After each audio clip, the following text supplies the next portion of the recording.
Okay na. Salamat. So, kamusta? 31 pieces to? Ewan ko lang, pakibilang na ulit. Nanay ko kanina bumilang. Wala, puro tahi ah. Tropa ko gumawa nito eh. Gano'ng katagal niya ginawa to? Unang araw, naka 10 hours kami. Tapos yung pangalawang araw, doon niya na sinikipan. 2 araw Oo, niya ginawa. dalawang araw. Solo lang Yung pangalawang araw, Okay na, maganda ilang naman. oras? Siguro mga 7 hours na lang. Tagal din talaga dreads, no? Tagal talaga. Yung buhok mo gano'n nakatagal? Siguro 2 taon. Tapos, anong gusto mong gawin dito sa mga naka-open? I-open na lang natin lahat or i-close natin lahat? Yung close, maganda. Gusto ko yung close. Itong part na to. Oo. So, bale, linisin lang natin to ha. Itong mga himul-mul na to, pasok natin. Iba hindi pantay talaga, no? Sinabi ko naman talaga kung ano lang yung kaya niyang gawin. Tapos, after nito, lagyan natin ng gamot. Gupit. Ito, bawas lang natin. Trim na. Balbas mo. Hindi Ito, di na. pantay eh. Oo, dito manipis. So, ano gusto mo dito? Pantay na lang natin. Oo, no? kung Line up. malinis lang ulit. Sige, laban na yan.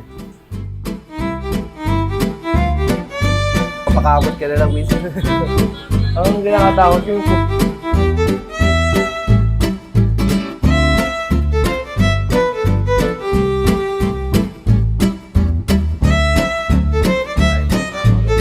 Sarap, iyak bakado.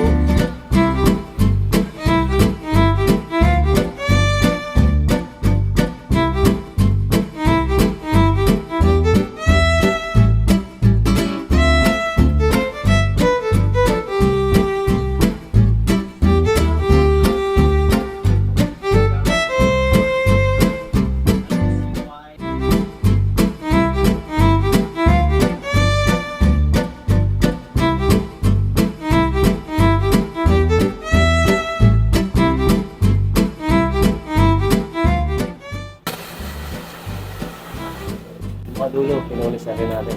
Oo, ayos na, swabe nga. Wala yun. Kasi wala din yung mga nakalabas-labas.